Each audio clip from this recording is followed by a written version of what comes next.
doing this also, this undoubtful debt in the books of APS regains good standing. And the same thing holds good for USZV. It too has in its book a claim on government which prior to this was categorized as doubtful.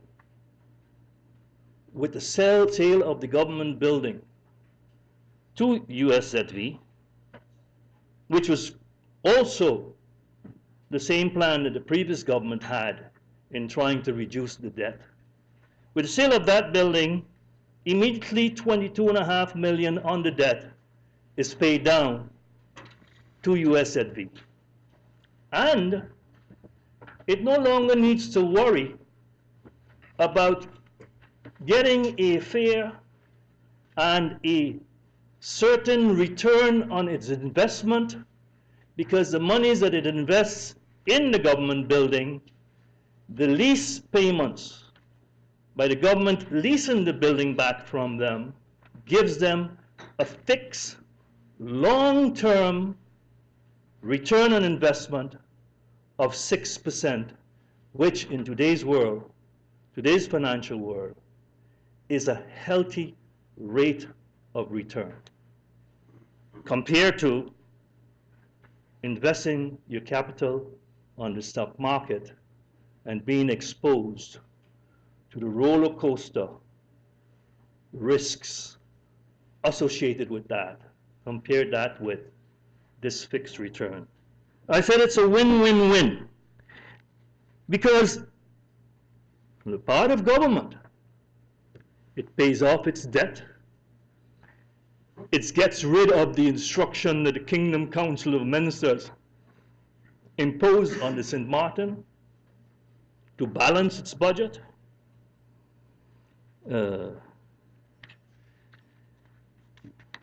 And with your help,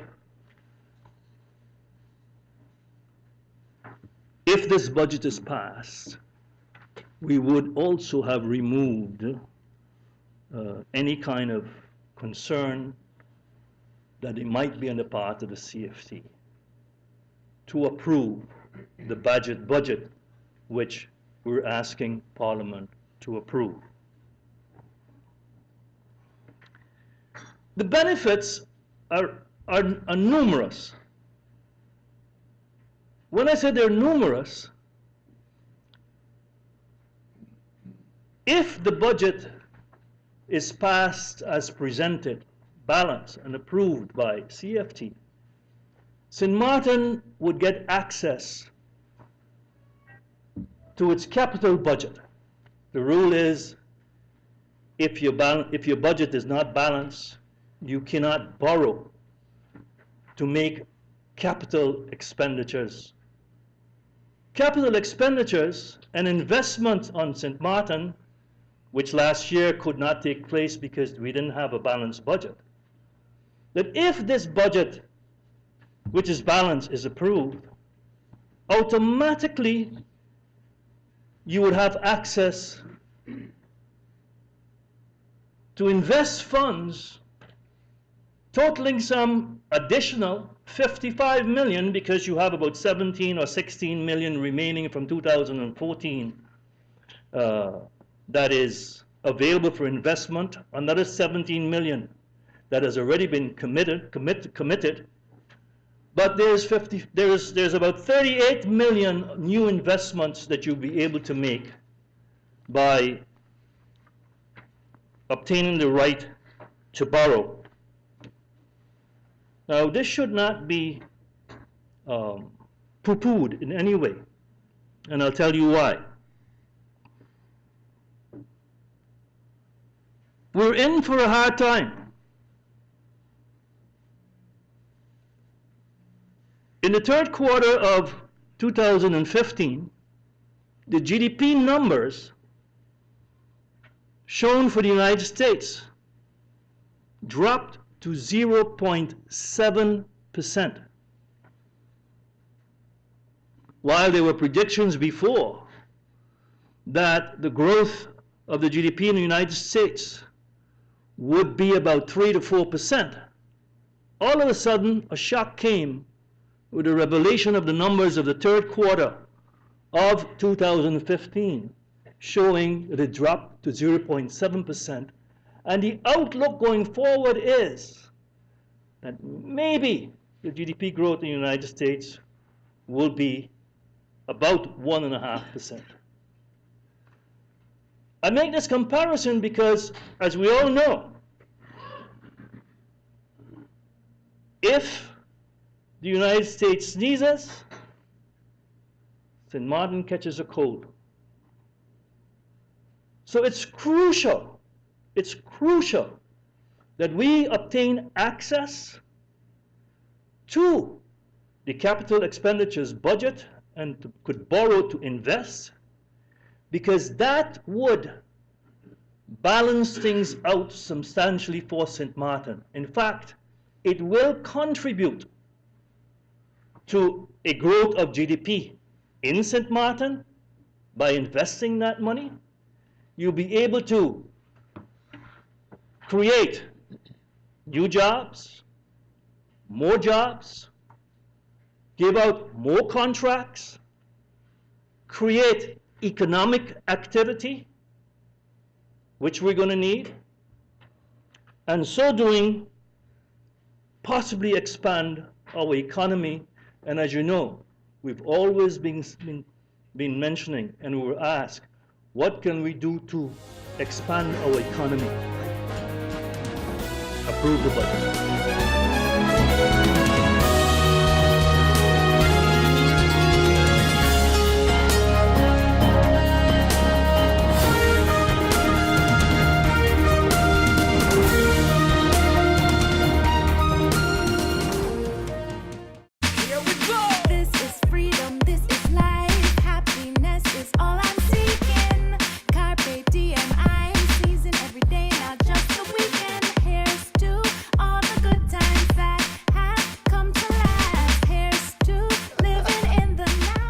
Afford what you crave, life just gets so good. And I'm feeling good, so good, so good, so good. Hey, I'm gonna live my life, feeling good, so good, real good, so KFC, so good for everyone. Hey, Bob, you're on family vacation. Oh, but your daughter's got the measles. But don't worry about it. With your Be Sure travel insurance, children under 12 are covered for free. Are you be sure? Be sure. Yeah, for free. Oh my, what an inventory list, and so unnecessary. But wait, your home contents are all insured by Be Sure. That means that you determine the amount you want to insure. No inventory list, no hassle. Are you be sure? Be sure. Life is a journey full of connections. You're in safe hands even when life starts too soon. You don't have to miss a single beat. When a bad hair day makes you sad, just sharing can bring you joy and more to come. They take the plunge, turn fear into faith, while you capture those beautiful moments. In the game of life, it's family that counts. They'll be there even when you lose. We all have our moments of reflection and hope. And when you feel you're losing everything in life, we're there, because there's more to come. When life starts too soon, you don't have to miss a single beat. We're here to connect you and share life. Telcel, when you want more. GEBE has been faithfully serving the communities of St. Martin, powering your home and our economy. Come rain or shine, our qualified team of professionals are working hard 24 hours a day to provide you and your family with safe, reliable electricity and water. We use the latest technologies and test our products daily to maintain the highest international standards. Our friendly staff is always there to assist you, whether in person, over the phone, or online. We are committed to constantly improving our products and services, making them more efficient, effective, and environmentally friendly to serve you better today and our next generation of clients tomorrow. GEBE, powering a brighter future. Our friend Megawati is here with tips to save you energy. 1. Turn your airco temperature up. 2. Use a ceiling fan instead. 3. Buy energy-saving products. Save some green with NVGEBE. Need a loan that's quick and easy. Island Finance. Up to 50,000 guineas real easy. Island Finance. For education, a renovation. That's no problem. Yes, it's true. That's not all. They're quick and friendly too. Island Finance. Appliances, vacations, even fix your car. You can depend on Island Finance.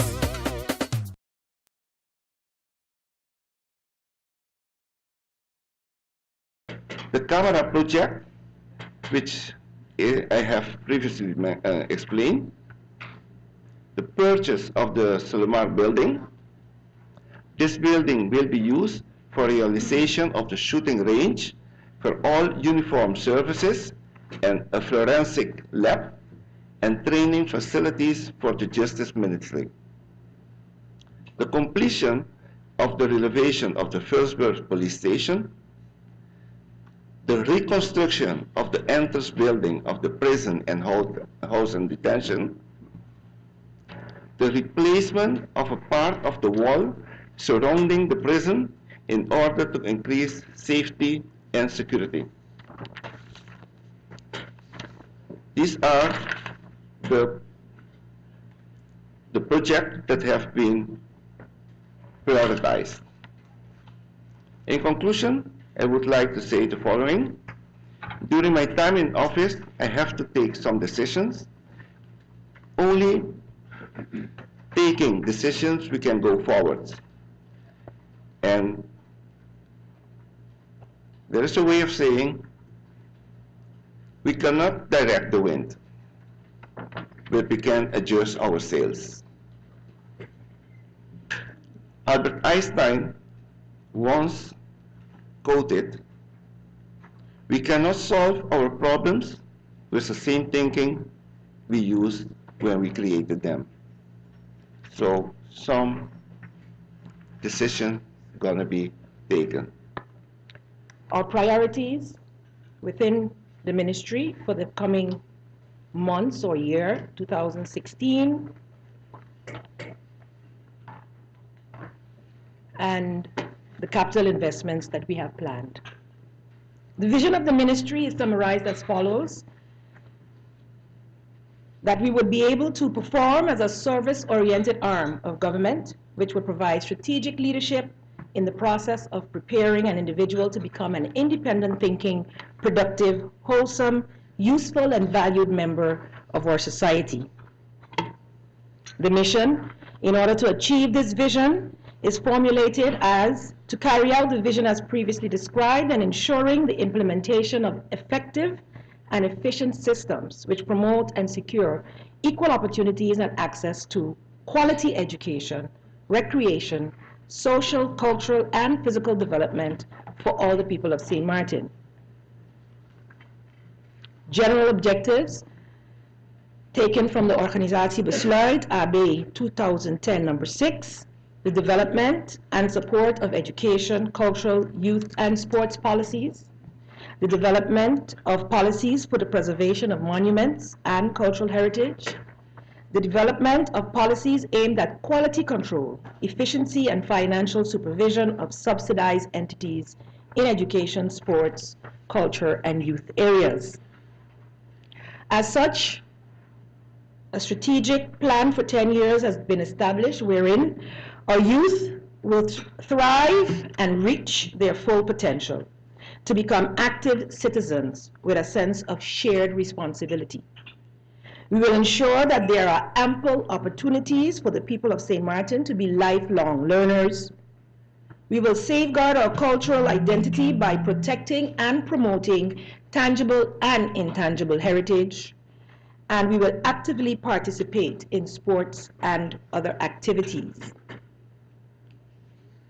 As it stands, as of January 2016, the ministry has a staffing plan which is only filled for 67.5%. This creates a bit of a challenge, and only a few of these functions were able to be budgeted for 2000, or the vacant ones were able to be budgeted for 2016. It is our aim as a ministry to at least reach to the level of 70% in order to be able to carry out the tasks. The priorities for 2016 in education is to finalize the ordinance on tertiary education and study financing, as well as to revise the laws on FO and VO levels, which is foundation-based education and secondary education. To also revisit the bezoldigingsregeling for leerkrachten, which is the salaries of teachers, how we subsidize schools, a general culture law, the National Commission for UNESCO, and education and inspection services. Also, revising the school bus policy, implementing discipline policy and language policy, as well as a special education policy. Much talk has been made about this, the vocational, educational, labor market-oriented education policy, homeschooling policy, as well as dispensation policy for teachers. And last but not least, the Education Care Center. This center, as many of you may know, has been projected for 2015, was not realized. We are still hoping to be able to realize at least by mid-year the pilot for this program, and then for the new school year to have it up and running to serve our students who are experiencing serious challenges in coping, and the teachers and management of the schools who are seeking more and more to have students with serious behavioral problems expelled or suspended. Moment to just update on the situation that happened at Maho, because I do understand, this being my third time to Parliament, the political atmosphere in which we're operating, and so I believe it makes sense to just give a brief explanation, understanding that there will be a desire here to give the impression that the Ministry of VSA for some reason isn't performing. And I believe that it's important to recognize that actually the ministry is performing exceptionally well, and I believe that creating the impression that the ministry somehow isn't is detrimental to, in a sense, the public healthcare system. So the incident at Maho, I believe the staff of VSA reacted quickly, efficiently. They were objective, professional, and responsive.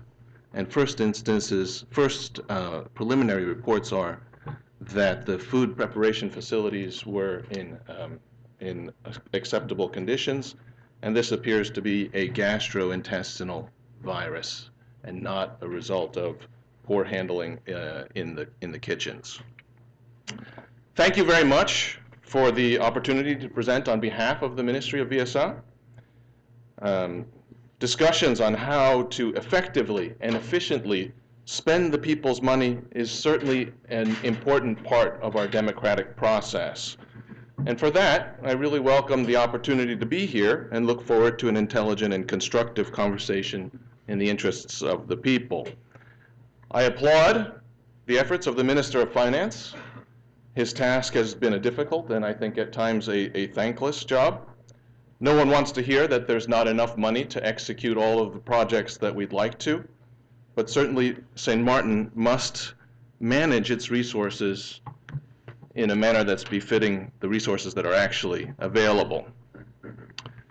So in my presentation, I'm just going to give a brief overview in terms of the Ministry of VSA, in terms of the portfolio, a budget overview comparing 2015 and 16, capital investments for 2016, and challenges that are as a result of the budget that we have proposed.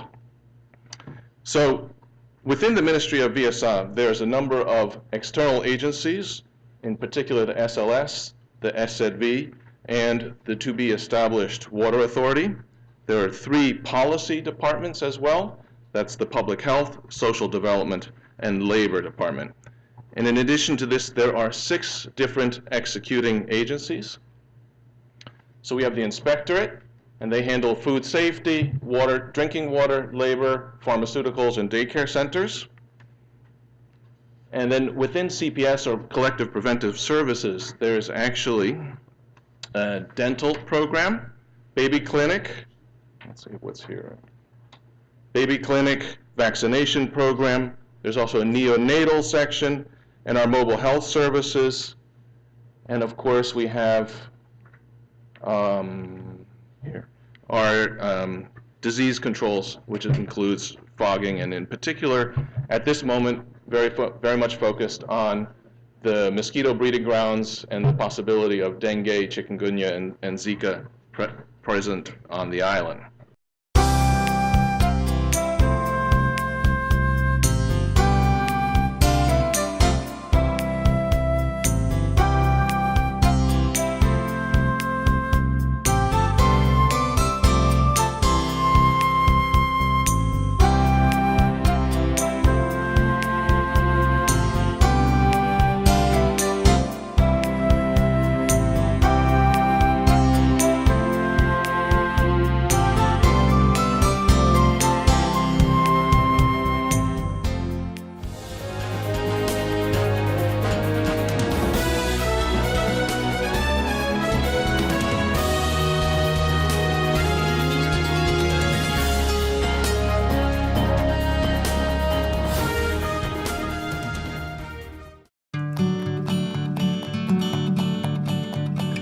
It's been said that behind every door, possibility awaits.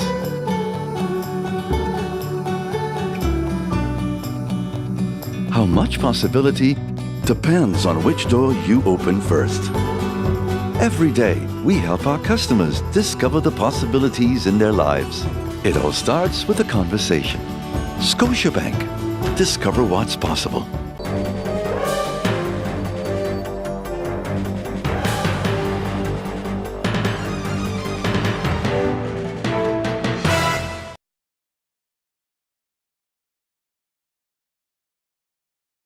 I also would like to thank the Honorable Minister, the Honorable MP Sylvia Matzer, for his confidence and support as well. I thank all the Honorable Members of Parliament for their presence during the handling of the draft budget in the Central Committee meetings. Your time and dedication to dealing with this most important policy document did not go unnoticed by the people of St. Martin. After the debates and subsequent approval of the budget 2016, it is the people of St. Martin who will benefit from the decisions and policies and program outlined in this budget. Of course, one would hope to have a budget where all areas are taken care of to the satisfaction of the general public of this great nation. Despite these challenges, the Ministry of TIAT has focused its plans under the premises of delivering with limited financial means. The strategic objective of the ministry is to ensure sustainable economic development for country St. Martin, with the main goals economic growth and relief, continued sustainable tourist development, and to ensure the control, regulation, and enforcement of our economic activities. Madam Chair Lady, the Ministry of TIAT is faced with a situation where most funds are needed to invest in order to generate more economic growth for the country. However, this is not the case. The ministry budget underwent a cut of $4 million, whereby the amount of $23,990,000 has been allotted. The ministry will have to work with less, and in order to do so, we will try to get the best return for the people's investment. Having said that, I close this introduction with extending a heartfelt welcome to the visitors and sailing competitors to the 16th Heineken Regatta to this friendly island of St. Martin. I commend the regatta organizers for still going ahead with the regatta, despite their financial constraints. They were still able to put a great program together in showcasing our island as the preferred destination to host this most popular regatta, the Heineken Regatta. Madam Chair Lady, honorable members of Parliament, what may seem like a long time ago is in fact just 4 months has passed since being appointed in the honorable position of Minister of Tourism, Economy, Transport, and Telecommunication. Together with my colleague ministers in the new Council of Ministers, our aim objective has been focused on coming up with a balanced budget and stability in government. Sustainable economic growth aimed at increasing employment and generating more revenues for government while creating a positive environment for businesses to succeed. As we outline our vision, goals, and policy objectives during this debate, I hope that at the end of the day, this budget can be approved with your comments, suggestions, and in the end, with your blessings. Honorable ladies and gentlemen, members of parliament, the Ministry of TIAT is faced with a great challenge. We need to deliver and create economic growth as well as to come up with sustainable tourism development activities in improving our tourism product and economy.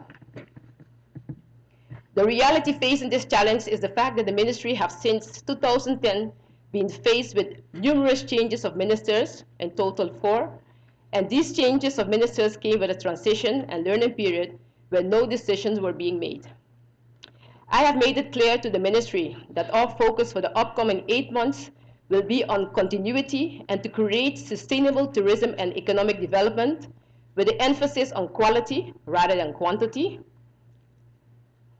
My aim is to improve and strengthen our tourism product with a focus on attracting quality tourism, upgrading our tourism product by attracting name brand hotels to the island and tapping into the niche markets to attract more affluent and upscale tourists. Our aim will be highlighting St. Martin's Airport as the hub for the neighboring islands, as well as St. Martin's uniqueness of one island offering the best entertainment and nightlife, coupled with the fact that this island is still considered to be the gastronomic capital of the Caribbean.